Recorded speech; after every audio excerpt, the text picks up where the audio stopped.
જય શ્રી કૃષ્ણ, સીતારામ. તો 2024ની સ્ટાર્ટિંગમાં ઘણા બધા લોકો પોતાનો વ્યવસાય કરવા માંગે છે. અમુક લોકો ઘરેથી બિઝનેસ કરવા માંગે છે, તો અમુક લોકોની દુકાન કરવા માંગે છે, કાં તો અમુકને મોટા મોટા શોરૂમ છે, કાં તો બધા હોલસેલમાં ઇન્વેસ્ટ કરવા માંગે છે. તો અજમેરા ફેશન એકમાત્ર એવી મેન્યુફેક્ચરિંગ કંપની છે જે તમને બધી રીતના સપોર્ટ કરશે. હવે આપણે વિડીયો તો ઘણા બધા જોઈ લઈએ, પણ આપણે બધી જગ્યાએ સર્ચ કરીએ કે અજમેરા ફેશન કેવું હોય છે, કેવું નહીં. આપણે જેવું વિડીયોની અંદર જોઈએ છે એ ટાઈપનું આપણે મળશે, નથી મળતું, કે પછી ત્યાં કેવી વ્યવસ્થા છે, બધું ખૂબ ટેન્શન હોય છે દિમાગમાં. તો આજે કન્ફ્યુઝનને ક્લિયર કરવા માટે હું તમારી માટે કસ્ટમર રિવ્યુ લઈને આવી છું. તો આપણી સાથે એક ભાઈ જોડાઈ ગયા છે, એમની જોડે આપણે વાતચીત કરીશું. જય શ્રી કૃષ્ણ, કેમ છો? તો ક્યાંથી છો તમે? વડોદરા. તમારું શુભ નામ શું છે? ચરણસિંહ ઠાકોર. ઓકે, તો તમને અજમેરા ફેશન વિશે કેવી રીતના માહિતી મળી કે અજમેરા ફેશન કરીને કઈ છે? એકચ્યુઅલી મેં 2 યર પહેલા મેં ઓનલાઈન જોયું હતું અહીંયા. અચ્છા, એટલે યુટ્યુબમાં જોયું યુટ્યુબ પર જ જોયું હતું અને અહીંયા જસ્ટ પછી મેં વિઝિટ કરીને મને એનો રેટ અને બધી રીતના વ્યવસ્થિત લાગ્યું. એટલે મારું ત્યાંથી હું 2 વર્ષથી એટલે અહીંયા પહેલી વાર આવ્યા છો કે પહેલા? મારું રૂટીન ચાલુ છે અહીંયા. એટલે રૂટીન તમારું કન્ટિન્યુ છે. 2 વર્ષ પહેલા આવેલા હતા ભાઈ, ને એના પછી એમને કલેક્શન ને બધું ગમ્યું એટલે એમનું રૂટીન ચાલુ છે. તો જે રીતના કે તમારી જ્યારે તમે ફર્સ્ટ ટાઈમ આવેલા ત્યારે ઘરેથી હતું કે દુકાન કરવા ઈચ્છતા? નહીં, ઘરેથી જ હતું. ને અત્યાર સુધી ઘરેથી જ ચાલે? કેવું ચાલે એમ કોઈને કરવું હોય ઘરેથી તો શું સલાહ આપવા માંગશો?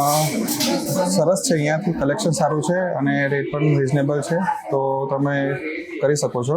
બરાબર. અને તો અહીંયા તમે જ્યારે ફર્સ્ટ ટાઈમ ત્યારે આવેલા ને અત્યારે આવો છો, જે રીતના કે રૂટીન ચાલતું જ હોય, તો એમાં કંઈ તમને અલગ જોવા મળે છે? કલેક્શન નવું આવે છે કે એક ને એક જ? એવરી 15 દિવસમાં હું એટલે મારી વિઝિટ હોય છે, તો કલેક્શન ડિફરન્ટ જ હોય છે, અલગ અલગ જ હોય છે. તો તમે ટ્રાન્સપોર્ટ થી લઈ જાઓ કે જાતે આવીને જ લઈ જાઓ? બાય હેન્ડ જઉં છું, વધારે હોય તો ટ્રાન્સપોર્ટ થી આવે છે. એકવાર પણ ટ્રાન્સપોર્ટ થી મંગાવ્યું છે? હા, નેક્સ્ટ હવે 2 અમારું ટ્રાન્સપોર્ટમાં જ આવે છે. તો કેવી રીતના પરફેક્ટ આવે છે ટ્રાન્સપોર્ટ? કઈ નુકસાન નહીં થતું? કઈ પ્રોબ્લેમ નથી. બરાબર. તો જે રીતના કે મારે એમ પણ પૂછવાનું હતું કે જ્યારે તમે ફર્સ્ટ ટાઈમ આવ્યા હતા ત્યારે તમને સેલ્સમેન આપવામાં આવે, તમારી જે લેંગ્વેજ હોય એના હિસાબે, તો એ તમને પરફેક્ટ ગાઈડ કરેલું? કારણ કે ફર્સ્ટ ટાઈમ હોય તો આપણે નહીં ખ્યાલ હોય કે કેવો ધંધો ચાલશે, શું કલેક્શન રાખવાનું, એ બધું સમજાવેલું? હા, પરફેક્ટ. ફર્સ્ટ ટાઈમ જ્યારે આવે ત્યારે એમને બધી બેસાડીને એકદમ ડિટેલમાં, કારણ કે તમારું ફર્સ્ટ ટાઈમ છે તો તમારે કેવી રીતના સેલિંગ કરવાનું, તમારે શું માર્જિન રાખવાનું, એ ટોટલી બધું સમજાવે છે. એ વસ્તુ બરાબર છે. તો વ્યુઅર્સ, તમે પણ જાણી લીધું ભાઈનું તો ડેલીનું રૂટીન છે અને અત્યારે બી ઘરેથી કરે છે. તો પહેલી વખતમાં ને અત્યારે 2 વર્ષ પછીમાં કંઈક તો અંતર જોવા મળ્યું હશે ધંધાની અંદર કે આપણે ચાલી જાય છે, પરફેક્ટ છે એકદમ. એટલે કોઈને પણ કપડાનો ધંધો કરવો હોય તો 100% કરી શકે છે. 100%. બરાબર. તો તમારી સાથે સેલ્સમેન જે હતા વિમલભાઈ હતા. તો વિમલભાઈ 2 મિનિટ અહીંયા આવશો જરી. વિમલભાઈનો ફૂડ સપોર્ટ છે અને ઘણી તો 2-3 વખતથી હું અમની સાથે જ શોપિંગ કરું છું અને એમનું નામ લઈને જ આવું છું કે વિમલભાઈને મારે જોઈએ માણસ. તો આપણે થોડુંક આપણા વિમલભાઈને પણ પૂછી લઈએ, અહીંયા આવી જાઓ. તો વિમલભાઈ, તમારી સાથે દરરોજના આપણે ગુજરાતી કસ્ટમર જોડાતો હોય નહીં, તો અમુક કસ્ટમર તમારી પાસે એવા આવતા હોય છે જેમને કઈ ખ્યાલ નથી, તો તમે એમને કઈ રીતના સમજાવો છો બધું? બરાબર, સમજાવવું તો પડશે જ ને. એ તો સમજાવવું જ પડશે, આપણે ધંધો જે છે બરાબર. સ્ટાર્ટ કરવો હોય તો એમને તો કોઈ માહિતી ના હોય, નવું હોય તો કઈ પ્રમાણે વેચવું, કઈ પ્રમાણે ટેસ્ટ રાખવો. તો તમે એમ કહી શકો છો આપણી હમણાંના સિઝનમાં કઈ જગ્યાથી મતલબ વધારે લોકો આવે છે?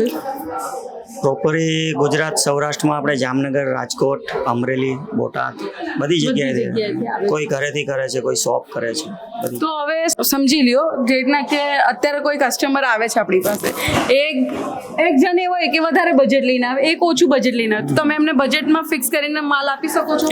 હા, એમને પૂછવું તો જરૂરી જ છે ને કે કઈ ટાઈપનું તમારે સેટઅપ બેસાડવું છે, તો એ પ્રમાણે બજેટ પ્રમાણે નાનું બજેટ હોય તો બધી થોડી વેરાયટીઓ મુકાવી પહેલા સ્ટાર્ટિંગ બજેટ મારું 10,000-15,000 થી મેં કરેલું છે. તો એમને તમને પરફેક્ટ આપે 10,000-15,000 બસ 10-15 થી સ્ટાર્ટિંગ મેં કરેલું છે બિઝનેસ. તો એટલે 10-15,000 થી સ્ટાર્ટ જ થયું ને આજે એમનું લાઈક બજેટ પણ વધી ગયું છે, પ્રોફિટ પણ વધી ગયું છે અને ડબલનું કરવા પણ માંગી રહ્યા છે, એવું જ છે ને? મેં ખૂબ સરસ. તો થેન્ક યુ વિમલભાઈ અને થેન્ક યુ સો મચ તમે આટલું સરસ એવું રિવ્યુ આપ્યું.